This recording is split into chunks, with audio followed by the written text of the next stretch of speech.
మీ car కి best ceramic coating premier care Apexer car detailing studio for contact.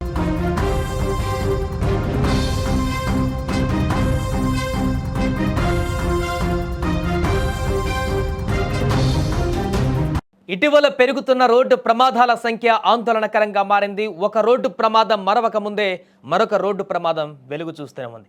వాటిలో ఎక్కువ శాతం బస్సు ప్రమాదాలు జరగడం ప్రయాణికుల గుండెల్లో గుబులు పుట్టిస్తోంది. నిన్న కృష్ణా జిల్లా గన్నవరం వద్ద రెప్పపాటులో ఓ ప్రైవేట్ ట్రావెల్స్ బస్సు ప్రమాదం తప్పగా అది మరవక ముందే గన్నవరం శివారులో హైవే పైన మరొక రోడ్డు ప్రమాదం ఇప్పుడు చోటు చేసుకుంది. విజయవాడ నుంచి శ్రీకాకుళంలోని పెళ్లికి వెళ్ళొస్తున్నటువంటి ఒక పెళ్లి బృందంతో ఉన్న బస్సు గన్నవరంలోని చెన్నై కోల్కతా హైవే పైన ప్రయాణిస్తుంది. గన్నవరం వే బ్రిడ్జ్ వద్ద ముందున్న లారీని ఓవర్టేక్ చేసేటువంటి క్రమంలో దాన్ని ఢీకొట్టినట్టుగా తెలుస్తోంది.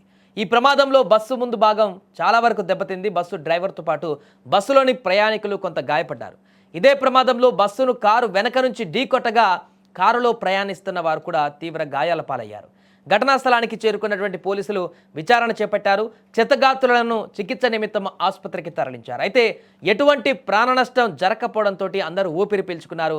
ఇకపోతే ఏపీలో వరుస రోడ్డు ప్రమాదాలు ప్రయాణికులను భయాందోళనకు గురి చేస్తున్నాయి. ప్రయాణం చేయాలంటే ప్రాణాలు అరచేతిలో పెట్టుకోవలసిన పరిస్థితి వస్తుంది. ఎలాంటి వాహనమైనా కూడా ప్రమాదాలు మాత్రం కామన్గా కనిపిస్తున్నాయి.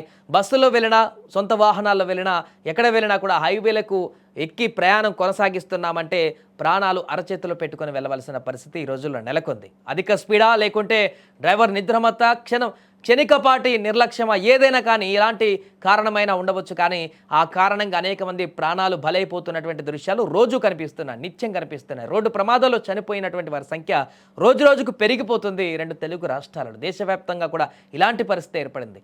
నేషనల్ హైవేస్లో ప్రయాణం కొనసాగిస్తున్న సందర్భంలో ఖచ్చితంగా ప్రమాదాలు జరుగుతున్నటువంటి తీరు ఆందోళన కలిగిస్తోంది. ఇప్పుడైతే తాజాగా ఈ బస్సు ప్రమాదానికి సంబంధించి ఒక్కసారికి ప్రమాదం జరిగినటువంటి తర్వాత అటువైపు వెళ్తున్నటువంటి ప్రయాణికులు అయితే తీవ్ర భయాందోళనకు గురయ్యారు. ఎందుకంటే ఇంకా మర్చిపోవట్లేదు కర్నూలు బస్సు ప్రమాదం, అదేవిధంగా చేవెళ్ల బస్సు ప్రమాదం. ఆ రెండు ఘటనలు ఇంకా అందరి కళ్ళ ముందే కనపడుతున్నాయి. కాబట్టి మరలా ఎక్కడ బస్సు ప్రమాదాలు జరిగినా కూడా ఒక్కసారిగా ఉలిక్కి పడేటువంటి పరిస్థితి ఏర్పడింది.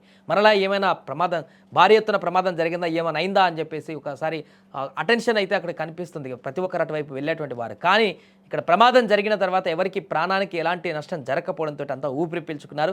గాయపడ్డటువంటి వారిని వెంటనే ఆసుపత్రులకు చేర్పించారు. ఈ ప్రమాదంలో బస్సుతో పాటుగా బస్సు వెనుక ఉన్నటువంటి మరొక కారు కూడా తీవ్రంగా దెబ్బతింది. ఆ కారులో ఉన్నటువంటి ప్రయాణికులకు కూడా గాయాలయ్యాయి. దీంతో వారు కూడా సేఫ్గానే ఉండడంతో అందరూ ఊపిరి పీల్చుకున్నారు. ఇక ఘటన పట్ల పోలీసులు అక్కడికి చేరుకొని ఎంక్వైరీ చేస్తున్నారు. ప్రమాదం ఎలా జరిగింది, ప్రమాదానికి గల కారణాలేంటి, పూర్తి వివరాలు కూడా సేకరించేటువంటి పనిలో పడ్డారు.